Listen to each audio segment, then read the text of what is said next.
Hello दोस्तों, नमस्कार। SM किसी चैनल में मैं आप सभी लोगों का दिल से बहुत बहुत स्वागत करता हूं। दोस्तों, इस वीडियो में हम लोग कवर करने वाले ऑलमोस्ट 10 स्टॉक्स के बारे में कुछ इंपॉर्टेंट पॉइंट्स, इंपॉर्टेंट बातों को कवर करना है। तो चलिए स्टार्ट करेंगे। सबसे पहले कुछ फॉर्मेलिटीज़ के साथ, मतलब आपको पता ही है बहुत सारे कंपनीज़ के नंबर हम लोगों ने छुट्टियों के बीच देखने को मिले थे और उनके रिएक्शन देखना बाकी थे। सो मैप माई इंडिया के नंबर अच्छे थे एंड अच्छी बात यह भी है कि बाजार को भी वो नंबर अच्छे लगे। बाजार को अच्छे लगना मतलब जो शॉर्ट टर्म के एस्टिमेट्स थे उसको भी बाजार ने, मतलब हम कह सकते हैं कि थम्स अप यहाँ पे दिया है। इसी चीज़ के चलते 0.4% की अच्छी खासी तेज़ी देखने को मिली है। सो मैप माई इंडिया वैसे तो कंपनी यहाँ पे अच्छी है। ड्रोन सेक्टर में भी अभी इनका एंट्री होते हुए देखने को मिल चुका है। एक दूसरी कंपनी का अधिग्रहण इन्होंने यहाँ पे किया था, एक्विजिशन यहाँ पे किया था। सो आप चाहो तो इस कंपनी को स्टडी कर सकते हो। नेक्स्ट अगर हम लोग बात करेंगे FCL, इन कंपनीज़ के भी नंबर सामने आए थे एंड ओवरऑल अगर देखा गया तो केमिकल कंपनीज़ के नंबर का जो माहौल है वो थोड़ा सा डिसअपॉइंटमेंट वाला देखने को मिला है। सो इस कंपनी के नंबर कोई ज़बरदस्त नहीं आए, ना ही ज़बरदस्त फ्लॉप रहे, ओके ओके फ्लैट टाइप का परफॉर्मेंस रहा। सो इसी चीज़ को बाजार ने थोड़ा सा थम्स अप दिया। 1% की तेज़ी के चलते नेट 1% की तेज़ी देखने को मिली है। शुरुआत बहुत अच्छी हुई थी, 2-3% की तेज़ी देखने को मिल रही थी, बट तेज़ी टिक नहीं पाई। ठीक है, क्योंकि ओवरऑल केमिकल सेक्टर में थोड़ा सा दबाव ज़्यादा देखने को यहाँ पे मिल रहा है। एनीवेज देन अगर हम लोग बात करेंगे मदरसन इंटरनेशनल, तो इससे रिलेटेड बहुत सारे सवाल आते रहते हैं। आज के दिन भी एक दो कितना है, लगभग 0.25% की यहाँ पे तेज़ी है। अभी 10 तारीख को ही कंपनी के यहाँ पे नंबर्स है। नंबर के बाद डिसीजन लेना दोस्तों, रैंडम बाइंग बिल्कुल भी नहीं करनी है। एंड ये कंपनी भी बड़े साइज़ की कंपनी, कंपैरेटिवली थोड़ी सी स्लो चलती है, ये भी पॉइंट आपको पता है यहाँ पे होना चाहिए। Auto ancillary sector overall segment ही बहुत अच्छा परफॉर्मेंस दे रहा है, तो इसमें इस कंपनी को भी आप चाहो तो ट्रैक कर सकते हो। देन हम लोग बात करेंगे डिवीज लैब, तो आप सभी लोगों को पता है 5 साल में अगर पैसा डबल करना है तो उसके लिए बिल्कुल ठीक है। हालांकि 5 साल में तो इसने डबल नहीं, लगभग 250% से भी ज़्यादा के रिटर्न्स दिए हैं एंड वो भी कब, जब टॉप लेवल से इतनी कंपनी गिरी है उसके बाद। ऑब्वियसली थोड़ा सा हम लोग को API सेगमेंट में सरकार की ओर से बहुत बड़ा सपोर्ट मिलते हुए देखने को मिला था। लगभग 15,000 करोड़ का PLI स्कीम भी देखने को यहाँ पे मिला था। इस चीज़ के चलते थोड़ा सा अच्छा परफॉर्मेंस हम लोग को फार्मा कंपनीज में होते हुए देखने को मिला। उसके बाद थोड़ा सा एक डाउन साइकिल स्टार्ट हुआ है हर किसी फार्मा कंपनीज में, तो इसके चलते कोई डरने की जरूरत नहीं।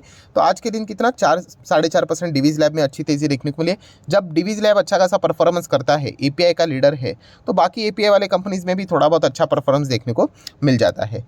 लाख करोड़ की मार्केट कैप वाली कंपनी, इंडेक्स वाला स्टॉक है, आप सभी लोगों को पता ही है।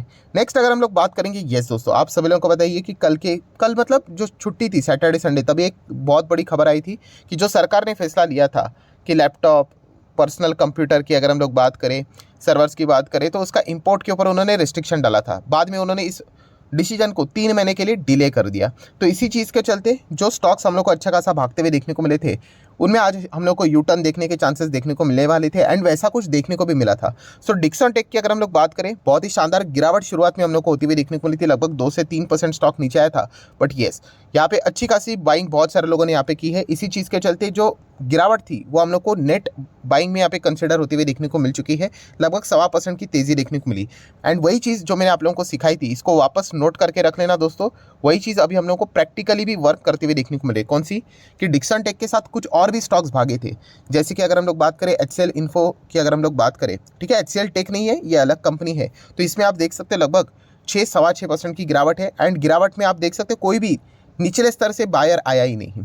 ठीक है, क्योंकि ये छोटे कंपनी से, ये ट्रेडिंग वाले स्टॉक है, ये इन्वेस्टमेंट वाले स्टॉक नहीं है। सो कभी भी कोई खबर आती है तो किसी भी स्टॉक में ब्लाइंडली जाना नहीं होता है। उस वीडियो में भी मैंने आप लोगों को बताया था कि ये ट्रेडिंग एक्टिविटी वाला स्टॉक है, इन्वेस्टमेंट वाला नहीं। आप इसका मैक्सिमम चार्ट पैटर्न देखोगे, इससे ही समझ में आ जाता है। ऐसे बहुत सारी खबरें आती रहेगी, स्टॉक भागता रहेगा, बट तेजी यहाँ पे टिकती नहीं है क्योंकि कंसिस्टेंसी नहीं है, लैक ऑफ कंसिस्टेंसी नजर आती है। एक और कंपनी थी, इसको भी हम लोगों ने देखा था, तो जबरदस्त तेजी सर्किट में चल रहे थे स्टॉक, सीधा 6-6.5% की गिरावट। सो इनमें भी गिरावट सेम लाइक डिक्सन टेक्नोलॉजी जैसी होती हुई देखने को मिली थी।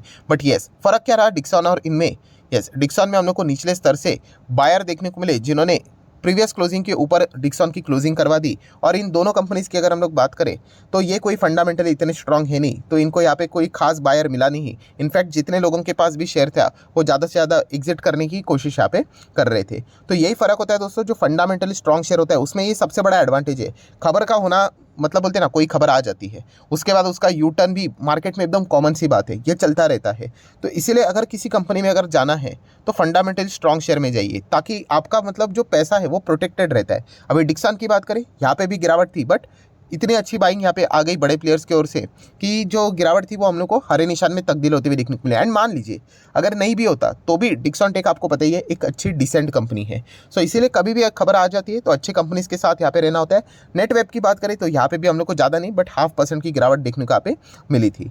नेक्स्ट अगर हम लोग बात करेंगे प्रिंस पाइप, आज के दिन 2% की अच्छी तेज़ी दिखाया है। इसमें भी सेम चीज़ है, 10 अगस्त को इनके नंबर्स हैं, नंबर्स के बाद ये डिसीजन लेना है। ब्लाइंडली कोई भी ऐसा रैंडम डिसीजन यहाँ पे लेना नहीं है। ये भी एक इंटरेस्टिंग कंपनी, इनफैक्ट आप देख सकते हो शानदार रिटर्न 350% के रिटर्न बने। बट वही प्रॉब्लम है कि जब स्टॉक नीचे रहता था ज़्यादा किसी को पसंद नहीं आता था, रॉकेट की तरह भागा तो हर किसी को पसंद आया, बहुत सारे लोगों ने खरीद के रखा हुआ है, अभी नीचे है तो इसलिए वो ख़राब हो गया। तो इस लॉजिक के साथ चलेंगे हम लोग तो शेयर मार्केट में चलना तो बहुत ही ज़्यादा मुश्किल यहाँ पे हो सकता है। आप थोड़ा सा ऑब्जर्वेशन की ओर से भी देख सकते हो, भयंकर तेज़ी के बाद जब भी स्टॉक गिरता है तो बहुत नीचे या फिर कंसोलिडेशन फेज में वो बहुत ज़्यादा टाइम तक रहता है। इसलिए बहुत सारे लोग पेशेंस क्या कर लेते, लूज़ कर लेते और बाद में यहाँ पे वो बेच ही देंगे कभी ना कभी पेशेंस लूज़ करने के बाद। और उसके बाद आप देखोगे कि वापस वो स्टॉक भागना स्टार्ट करेगा, ठीक है। और ऐसा ही होता है कि जब स्टॉक यहाँ पे भागता है ज़बरदस्त तब वो खरीद लेते हैं और बोलेंगे मैंने खरीदने के बाद ये नीचे चला गया। और जब नीचे रहने के बाद 2-3 साल हो जाते हैं स्टॉक भागता ही नहीं है तो इसलिए वो बेच देते 3 साल के बाद। एंड इतना समय होने के बाद वापस स्टॉक भाग जाता है तो वो कहते हैं कि हमने बेचने के बाद वापस यहाँ पे भाग रहे करके। तो रैंडम बाइंग रैंडम सेलिंग करेंगे तो इस प्रकार की चीज़ें आप लोगों को बार बार रिपीटेड मोड में होती हुई देखने को मिलती रह सकती है। देन हम लोग बात करेंगे Adani green. Yes, Adani group की अगर हम लोग बात करें आज के दिन लगभग 4.5% की गिरावट अदानी ग्रीन में होती हुई देखने को मिली है। रीज़न तो आप सभी लोगों को पता ही होगा। यस, एक बहुत बड़ी ब्लॉक डील हम लोगों को होती हुई देखने को यहाँ पे मिल चुकी है। लगभग 11 लाख शेयर्स हम लोग को चेंज इन हैंड्स होते हुए देखने को यहाँ पे मिल चुके हैं। एंड अगर देखा गया तो ये नाम फिलहाल तो सामने आते हुए देखने को मिला है, शाम तक ये क्लियर हो जाएगा कि कतर इन्वेस्टमेंट अथॉरिटीज़ इनका नाम सामने आ रहा है कि उन्होंने शायद से अदानी के शेयर्स यहाँ पे खरीदे करके, ठीक है। ऑब्वियसली अभी ये गिरावट की हो जाती है क्योंकि उसका जो भाव रहेगा वो डिस्काउंट के ऊपर यहाँ पे ही रहेगा, क्योंकि यूजुअली अगर देखा गया तो कोई भी स्टॉक हो डिस्काउंट के ऊपर ही हम लोग को ब्लॉक डील्स यूजुअली होते हुए देखने को मिल जाते हैं। एंड अदानी ग्रुप की अगर हम लोग बात करें तो आपको पता ही है थोड़ा सा चैलेंजिंग मोड में यहाँ पे चल रहा है तो ज़्यादा डिस्काउंट भी हम लोग को मिलते हुए देखने को यहाँ पे मिल जाता है। सो एग्जैक्ट भाव क्या था वो तो हम लोग को बाद में ही पता चलेगा। फिलहाल तो बताया जा रहा है वही समवेयर अराउंड ऐसा ही कुछ तो 880, 850, 960 के आसपास ही उसी रेंज के आसपास डील होते हुए देखने को मिली है। इसलिए स्टॉक भी आप देख सकते हैं 965 के आसपास हम लोग को सेटल डाउन होते हुए देखने को मिल चुका है।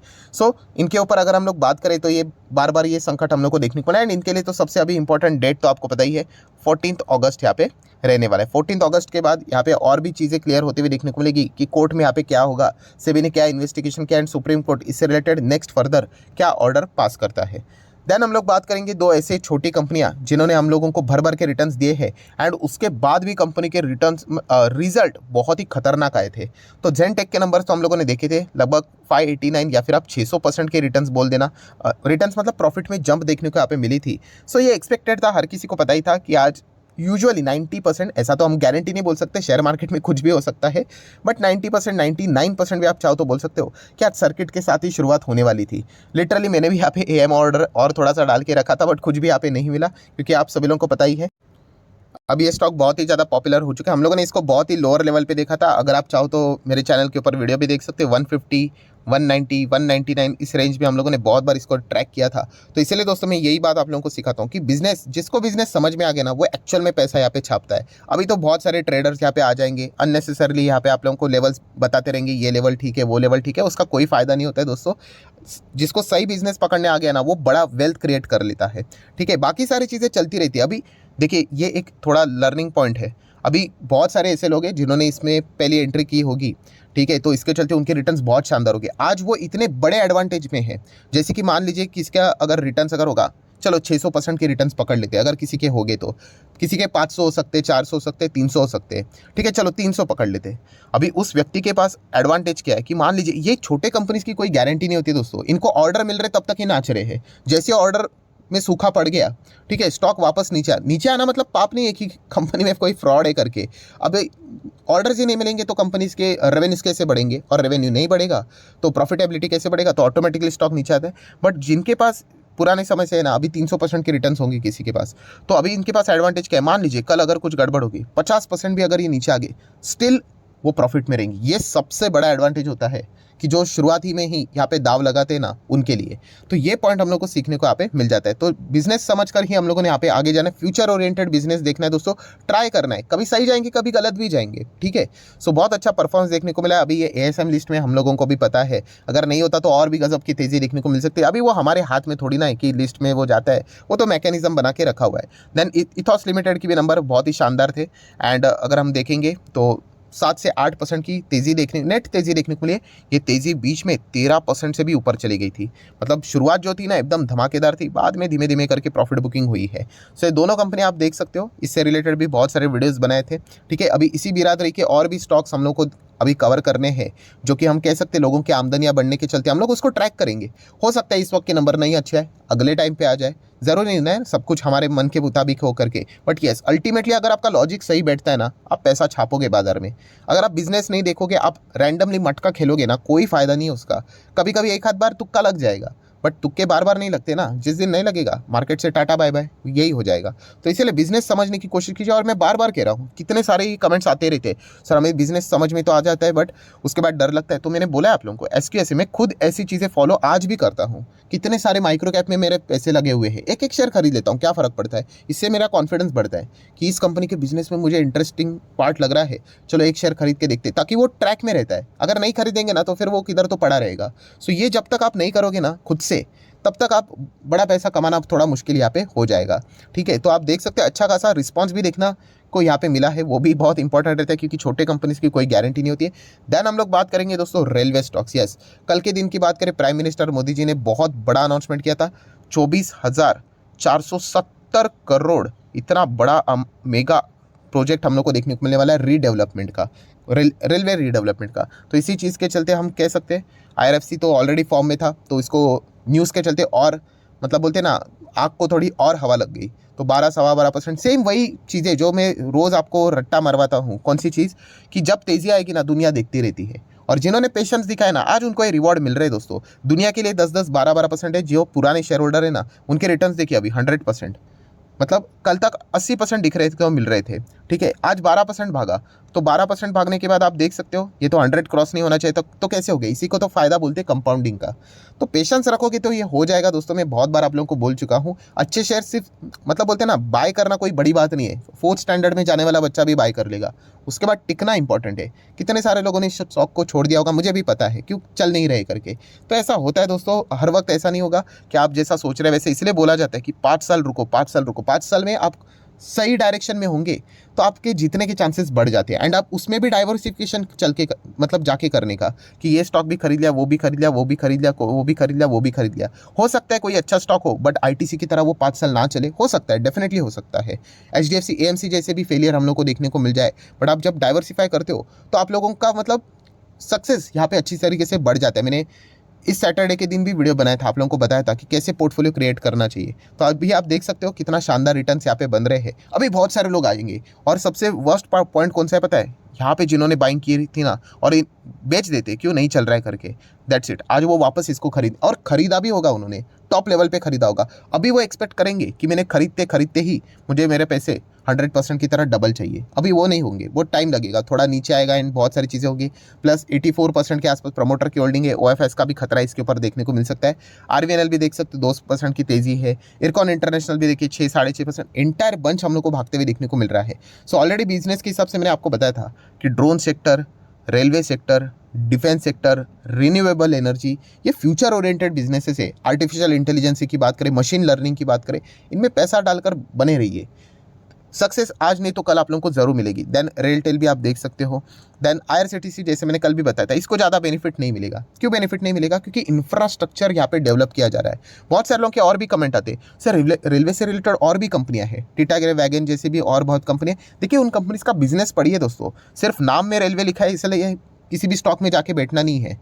वो कंपनीज के बिजनेस को आप समझिए कि वो एग्जैक्टली क्या काम करती है। कुछ कंपनियां रेलवेज के डब्बे बनाती हैं, ठीक है।